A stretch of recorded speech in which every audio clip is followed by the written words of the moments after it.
There's one topic, one little moment in our daily lives that seems to make everyone mad these days. It's when that little screen swivels towards you, your heart kind of jumps, and a simple purchase suddenly feels like a pop quiz. We're, of course, talking about tipping. And if you've ever felt like you're being prompted to tip for, well, everything, yeah, you're not alone. It's not in your head. This feeling of tip creep is spreading everywhere, from the usual restaurants to self-checkout lines, even your mechanic. It feels like every single payment has turned into a moment of, well, a shakedown. So why is this happening, and what is really going on behind that screen? I mean, this quote from Ren Alva just perfectly sums up how absurd it's all gotten. You're at a U-Pick farm. You are literally doing the work yourself, and that screen still flips around asking for 20%. It's moments like that that validate that little voice in your head saying, wait a minute, this makes no sense. And if you think you're the only one feeling this way, get this. A recent report found that a staggering 92% of Canadians are annoyed by these random, unexpected tip prompts. That's not just a small group of people complaining. That is nearly everyone feeling like things have gone way too far.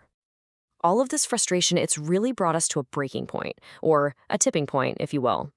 The whole system feels strained, customers are just over it, and you have workers who are completely stuck in the middle. So let's really dig into what's happening here. There's actually a name for this feeling: tip fatigue. It's that mental burnout from being asked to make these snap financial and social decisions for things we never ever had to tip for before. And it's widespread. A full 41% of Canadians say they're feeling it. And here it is. This is the central conflict. And this student, Aditi Roy, just nails it. We feel like the prompt is ridiculous, but that feeling of guilt when your finger hovers over the no tip button, that's real. We're caught between being annoyed and not wanting to be a bad person. And that little battle in your head, that's the engine that keeps this whole new tipping machine running. Which brings us right to what I like to call the guilt machine. Why do we feel so much pressure to tip, even when our gut is telling us it's weird? Well, the psychology behind it tells us a whole lot about social pressure and, frankly, our own anxieties. Okay, now check out this data because it is fascinating. When diners were asked why they tip, you'd think the top answer would be to show gratitude, right? Nope, not even close. The number one reason? Simply because it's a social norm. And look how high up avoiding guilt and avoiding embarrassment are. A lot of the time, we're tipping not out of genuine appreciation, but out of a deep-seated fear of what other people might think. So this pressure creates a huge, huge disconnect. On one side, you have us, the customers, feeling totally burned out, but on the other side is the server's reality. And for them, tips aren't just a little extra cash. We're talking about a massive 70 to 75% of their total income. These tips are absolutely essential. It's not a bonus, it's how they survive.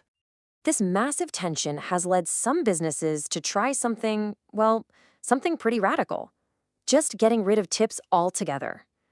So let's start by looking at a fascinating real-world experiment out in British Columbia to see what actually happens when a restaurant decides to just opt out of the whole tipping game. And this was the exact question that Ronnie Yao, the owner of Spicy Pro Hot Pot, asked himself. He saw customers getting stressed out by the payment machine and had this light bulb moment: what if the burden of tipping was actually driving people away?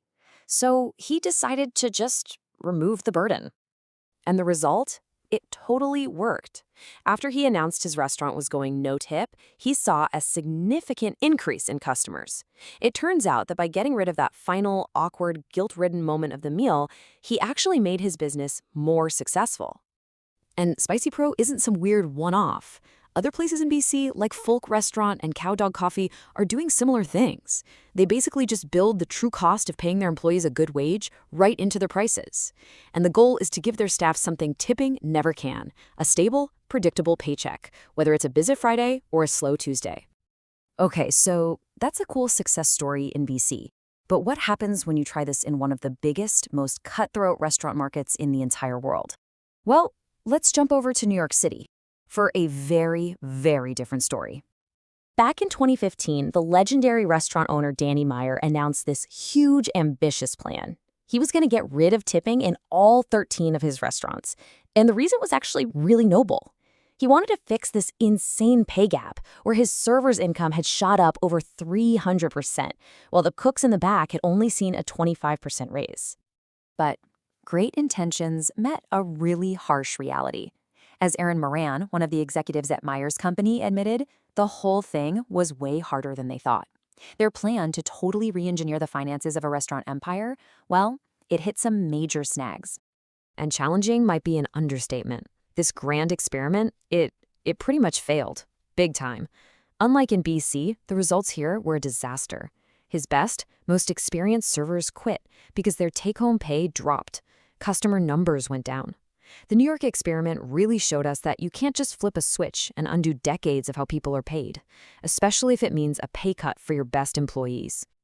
So these two experiments, BC and New York, they show us there is no easy fix here. Just saying no more tips isn't some magic wand. So where does that leave us? What's the way forward, beyond that glowing little tip screen?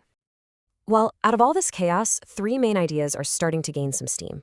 First, there are transparent service charges, just a fixed percentage added to the bill that gets shared fairly with everyone, including the kitchen staff. Second is the living wage model we saw in BC, where the menu prices just reflect the real cost from the get-go. And third, you have hybrid models, which try to find a middle ground, a higher base wage for stability, plus smaller, more standardized tips as a true bonus. And this all brings us to the big final question, doesn't it? We have a system that makes customers feel fatigued and creates these huge pay gaps, and yet it's also the financial lifeline for millions of workers. So do we try to fix this broken, complicated, emotional system, or is it finally time to just get rid of it and build something new from scratch? The Great Tipping Experiment, it seems, is really just getting started.